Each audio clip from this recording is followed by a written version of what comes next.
keeping an open mind is listening to you talk about. Now let's go, baby. And the day she goes missing is the day that you guys have marital discord. Okay? So you can understand what I'm thinking about you. Yeah. What do you think about that? Notice how Graham prefaced it by explaining why it's reasonable for him to ask. Because if Chris feels attacked, Here we he may go. and then shut his Thanks for mouth. watching it. We're just gonna Anyone watch has a some chance to find videos real Shanae in quick. the Let's go. girls. True crime. Yes, much smaller. People knew that we were having marital issues, they're gonna look at me, especially with the way everything looks. It honestly just makes me sick to my stomach because this is something that I would never do. Ever. What does that sound like to you? To me, it sounds like he slipped. Saying this means he knows something very specific that happened to them. However, all previously he said he had no idea what happened. Also, the ever part seems to confirm he's referring to murder. I know, like, you have to look at every vantage point. This is something I would never do to my kids or my wife. At all. Now, Chris basically repeats it. Remember, everyone else at this point doesn't know for sure what happened. So I need to ask you about your marriage and infidelity. Okay. Okay, tell me about it. Now, I have never cheated on my wife. Okay. And I fully suspect she has never done that to me. Oh, okay. Like, she's always been a trustworthy person. I've always been a trustworthy person. I fully expect if we ever thought about straying another way, that we would tell each other before it happened. I think that sounds ridiculous. I gotta ask. I love this one. Here, In Graham uses what's called a mid-2018. deliberate skip. Instead of confirming Chris has a mistress and then asking her name, he went right to her name. This takes the suspect off guard to get them to either blurt it out or for the interrogator to at least evaluate their surprised body language to determine deception. I don't have another one. You sure? I'm sure. Okay. Tell me how many times you've taken on a billion-dollar company. I've done it for 20 years. Shut up, It's bitch. free and it's easy. In Shut up, bitch. mid-2018, 29-year-old Grant was stupid-ass unemployed, living bitch. rent-free in his parents' guest house in the rural village of Chuliota, Florida. He had not once lived on his own and had recently been kicked out of an anesthesiology school for lack of attendance and also fired from a job as a nurse for stealing medication. It was around that time when he decided to experiment with the relatively new realm of online cam sites. These platforms differ from regular porn sites in that they are interactive. Instead of watching a pre-recorded video, users can solicit live performances go. from models in exchange for money. This allows individuals to watch whatever acts they want, but at a price. Using his brother's credit card, he browsed through multiple cam models, spending an average of 20 minutes on each one. Yet it was on the 5th of June when forensics discovered he came in contact with a performer who went by the stage name of Sylvia. And over the following 6 months, Grant would spend over $200,000 of his family's money on this one model. The entirety of his father's life savings that he had saved up from working as a pharmacist for over 30 years was gone. He had spent $60,000 from his brother's credit card and had also taken a $65,000 loan out on the house. When his family found out, instead of calling the police, Grant was sent to a behavioral rehabilitation facility for online porn addiction. The more we try to run from shame, the stronger it becomes. When Grant got back from rehab on January 4th, his father presented him with a 2-page list of rules he was required to follow if he wanted to continue living at home. One of the conditions was that he cease all communication with Sylvia immediately, but it took just 3 weeks for the family to discover that he had broken the contract and re-established contact with the model via Twitter. On January 24th, when Chad Amato got home from work, he reportedly confronted Grant over his disregard, and the two of them got into a heated argument which almost turned into a physical altercation. Grant was then kicked out of the house, and for the first time in his life, he was on his own. Shortly before 9 a.m. the next morning, police received a call from Cody Amato's girlfriend, alerting them that he had failed to show up to work that morning and hadn't responded to multiple phone calls. They arrived at the residence at 9:17 a.m., and once knocked on the front door and answered, they were able to gain access with a knife via the back entrance. Chad, Margaret, and Cody Amato were all found lying dead on the floor with gunshot wounds to the head from a 9mm handgun. Grant became the immediate prime suspect, as a witness statement from Cody's girlfriend advised police of the confrontation that had occurred the night before, as well as the collection of bizarre circumstances that had led to that point. He was traced to a hotel in Orlando. You're being cooperative, sir. We appreciate that. Some Seminole County detectives want to talk to you, so we're going to get that handcuff off of you. Nothing in your pants, correct? Just a normal routine when we encounter someone that we want to make sure you're safe. Now we know you don't have your weapons. We'll get those restraints off of you. We're confident you've been cooperative. Everything's good, so we appreciate that very much. It goes a long way. He immediately agreed to accompany them to the police station and sit down for an interview. Reports stated that he wasn't made aware of his family's demands, nor was he advised as to what the purpose of the interview was for. Grant himself didn't once inquire, just reportedly sat silent in the back seat of an unmarked police car, staring out the window for the entire journey to the police station. Thank you, sir.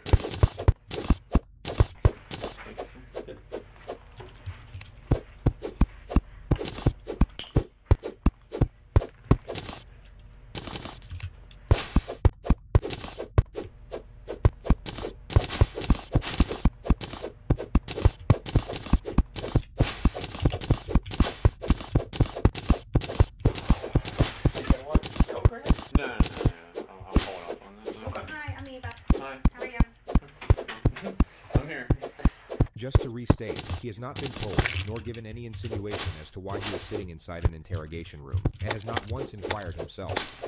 Hey, we really appreciate you coming up with us, and if any time during this you need to stop to the bathroom, want a drink, saying, just let me know, and we'll be happy to take it. My name is Danny Anderson, and Seminole County Sheriff's Office. The investigator's initial plan is to establish a friendly connection with the suspect, which can often be a highly effective tactical procedure to elicit a more detailed discourse. Yet on this occasion, something seems to get lost in the endeavor, which you'll just have to see for yourself when the time comes. This is one of the most fascinatingly aggravating interrogations to ever be released into the public domain. So we just want to talk a little bit, get this in and out. What the fuck? Full name.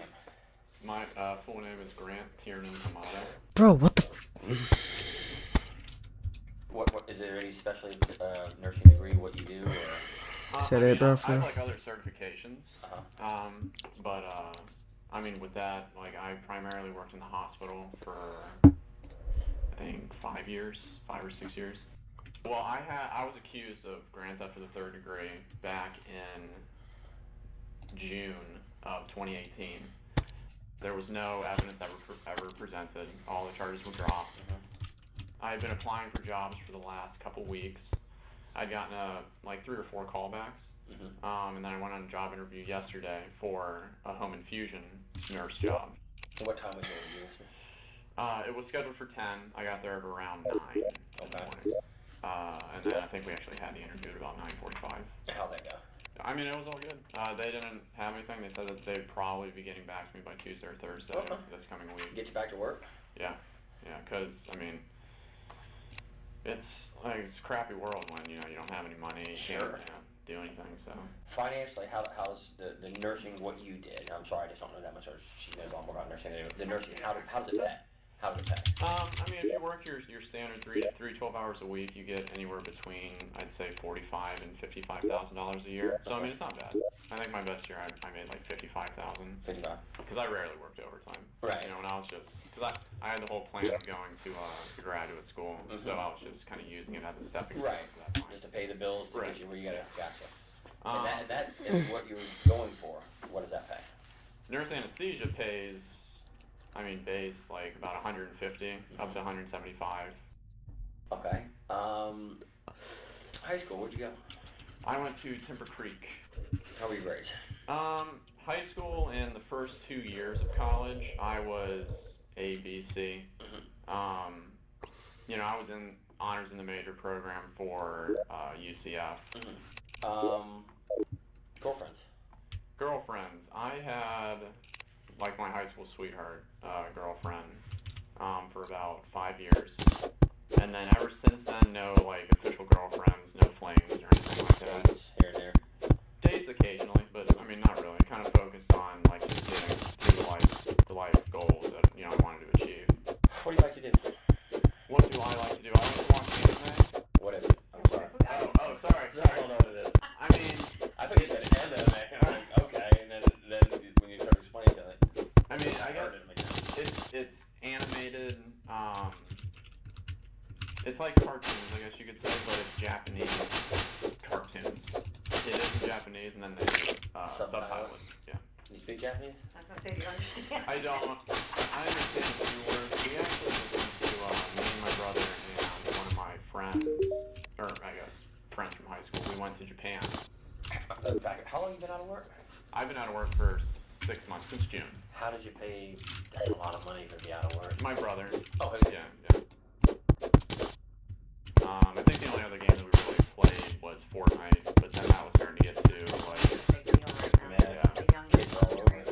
And actually, yeah, during the time that I was that I wasn't working at America, I tried to do the whole Twitch streaming thing. What's that? I'm sorry. No. Were you have to explain a lot of this to us? With Twitch, it's you got your mic and you have your face cam, and then basically people are just watching you play whatever game you're going to say that you're playing. Okay. On virtual reality, it was primarily just Beat Saber, so it's like a rhythm-based game, like Guitar Hero. Apart from that, we really didn't get into too many other games yet, because we were kind of just focused on Beat Saber. But I think we had downloaded a few other where it's just like you're going through like a world and you interact with the world or something like that. Close with your brother Cody? Let's talk about Cody. Oh yeah. Me and Cody. Who's older? You or him? I'm the youngest one. I'm 29. He's 31. My oldest brother Jason is 35 or 36 now. Tell me about Cody. Cody. We decided to go to nursing school together. We decided to go to the nurse anesthesia school together. A lot of people thought that it was weird because we did everything together and because we were so close, but yeah, I mean. A lot of people understand the bond of brother there. Yeah. The true bond if you're close with your brother. And I mean, during like this whole time, I mean, kind of like with just a few examples I've given you, he'd take care of everything for Always me. there for you. Yeah. Always there to support you. Always there. Yeah, did everything together, connected at the hip. Ever any issues really with him? No, like I was saying, during this last 6 months, it had been a very trying time. He would like have his moments where he would get extremely upset. He never gets violent, I guess you could say. But like at one point he got so upset that he like pushed a cabinet and then it like dented into the wall. Yeah, I mean, at least with me, he's always been like where he's there for me. Like whatever it takes, regardless of what's happening, I'm gonna take care of it for you. My mom has It must have been a bizarre sight for the detectives to witness when a man who had just allegedly shot his mother in the back of the head gave a reminiscent smile when she was brought up in the discussion. She's always been the, kind of like Cody, she's always been the one that focused on me, and, Were you the baby? You were truly the family baby? For my mom.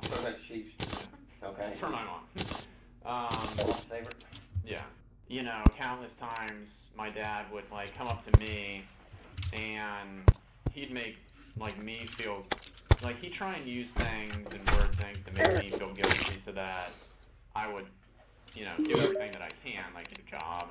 Motivation. Right.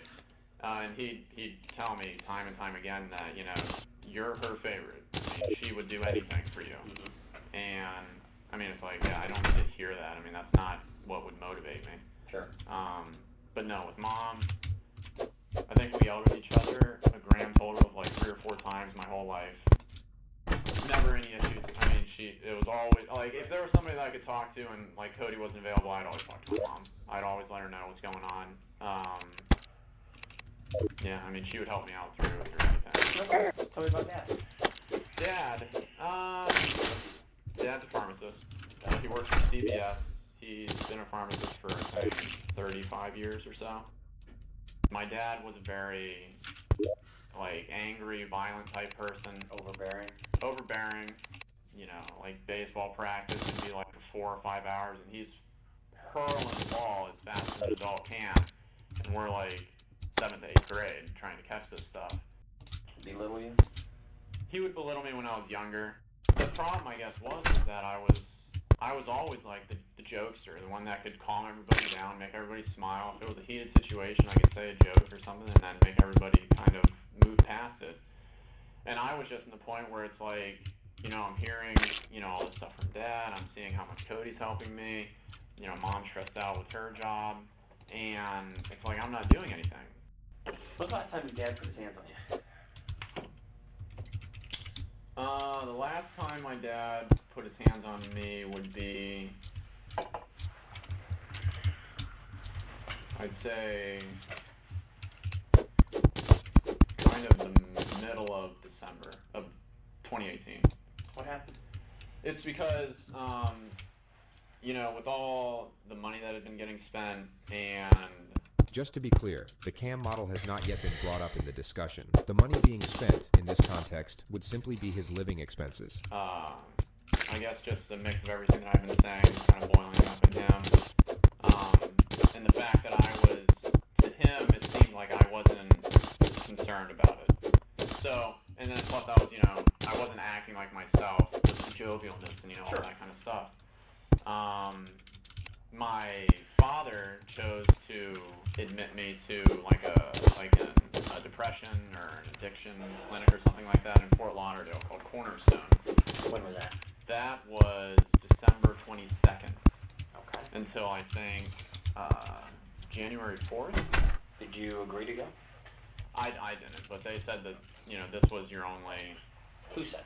My dad. Okay. And that was in Fort Lauderdale? Yes. Yeah. Did your mom agree to it? My mom and my brother both agreed, but it was my dad who was like the iron fist, like this is what's gonna happen, he can't. Why did he say you needed to go? What was his reasoning? Because with the way that I was acting, he didn't see that I was doing anything for the positive. And a lot of it just came back to money with him. He would allow me to spend money that he had, with his credit card or something like that. But it's then whenever I did, it was a huge problem. Okay, so you had one of his credit cards. And what were you buying with it? Well, what I was doing is, over the past 4 months or something like that, I've been talking to this woman online. Who's she? It's embarrassing to say.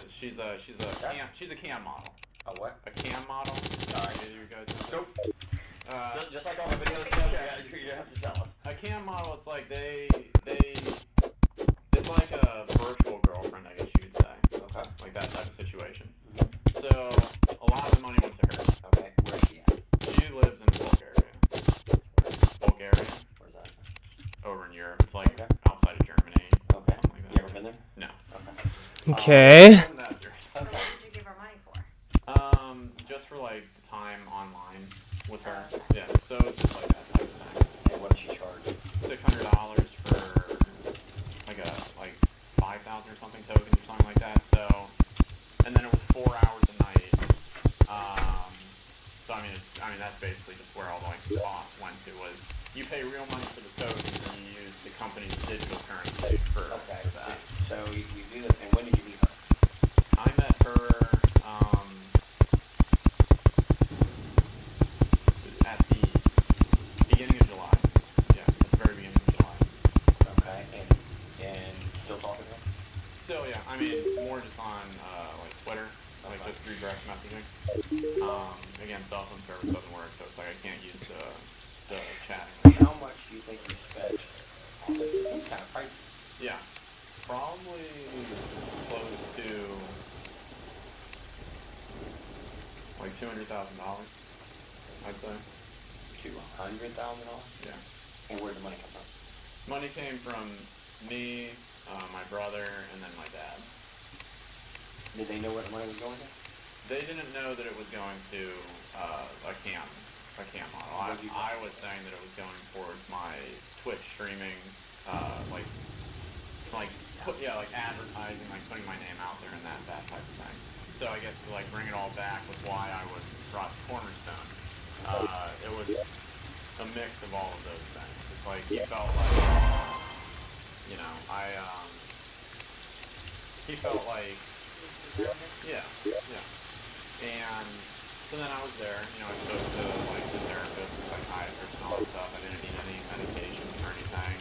They had analyzed it as, this is an isolated event. You've been out of work, you have this PTSD from the whole getting arrested thing, and I mean, the last thing on my record was I think a speeding ticket back when I was at UCF. They had signed me up, I think, to be there for 60 days. but then I was only there until January 4th. So Okay. This is it. 15,000. So their final guidance. It's the final. That I was fine. That I was fine. I told them all about like my living situation and how it had been stressful and then it got better and then now it's just stressful again. But they had all just said that it was just this isolated event. Right. When I got back, that's when my dad started to get really kind of overbearing. And, I mean, rightfully so. I know what I did. But it's like with him, it was every single day, hours a day, hours a day. He'd come home from work and then he would just talk to me. So, over and over and over and over and over again. When was the last time that you and your dad did have, you know, a heated conversation? It would be Thursday. Because one of his rules was that I wasn't allowed to talk to the woman at the time that I had been talking to. But I guess you could say behind the scenes, my mom would let me talk to her through her cell phone.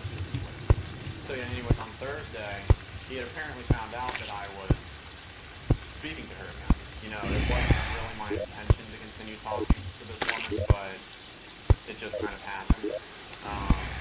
And then because there was like that emotional connection, I guess you could say, between her and me, like I like, you know, felt like, you know, I didn't want to just stop full term. So your home office with your mother, she worked at it, correct? So you had to work with the woman. He worked until, I think he had to go in early that day, because he had to start like something like that. And he normally works though from like 5 or 6 in the morning to, I think he gets home between like 5:30 and 6 at night, something like that. He got home at like 5:30, and then he came in and he asked me in a calmer state, I guess you could say, like basically the leading question, you know, why do you think what about that? Giving me, I guess, that opportunity to be truthful, maybe tone it down a little bit. I of course did what I always did, where I kind of didn't admit to it. And then he came out and he told me that I'd been doing that. He threw me up from the couch, and then he was trying to pack my shit out of the house. That he was the one who had me the hammer, and that, you know, why am I making him have to go through this, and all of that. I had my argument, and then I'm packing my stuff, I'm, you know, taking it out to the car. It took me like a couple hours to get as much as I could kind of out into there. So I left, and then 9 or 9:30. So He goes on to state that he met up with his brother soon after on the side of the road. And what was the conversation was basically that he was you know, and that he would take care of it. This is Grant attempting to frame his brother for a double murder-suicide. You will see this quote brought up repeatedly from this point forward. He was brought up to speed on like why I'm out here. My mom. He told you. Yeah. He told you that his mom had been on. Right. Do you think that's why Cody left work? Cody had left work a few hours early to meet up with him on the side of the road. Cody had indeed left work early, yet it wasn't to meet up with Grant. It was later proven that while Margaret Amato was sitting at the computer sipping on a glass of red wine, Grant shot him in the back of the head. He then lay in wait for his father to return to the house, then shot him twice in the head as he entered the kitchen. Cody then received a text from his father's number, asking him to come home urgently. Forensics believe that he was very likely pleading for his life soon after he entered the front door. He was found by police with a gunshot wound to the face, lying in the fetal position. His credit card was stolen, with a purchase made to a campsite for $600 and estimated 30 minutes later. I mean, in my mind, I was just thinking, oh, he had been let off work early like three times already.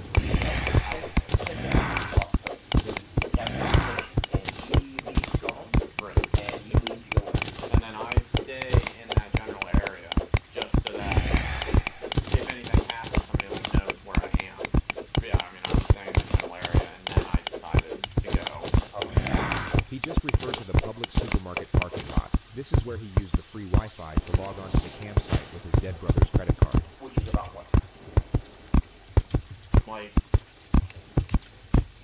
Are you looking for a way to generate an income from the comfort of your own home?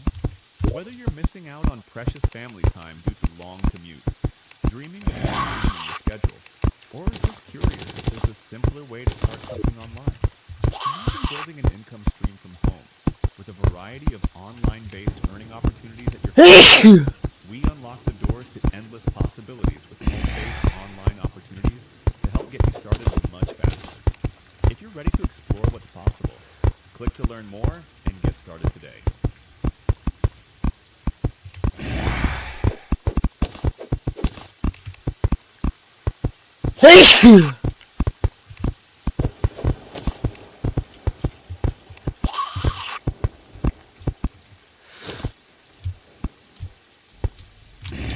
Midnight and 1, I think. Yeah. And you go to college midnight 1 and how long you stay there till? I stayed there 7.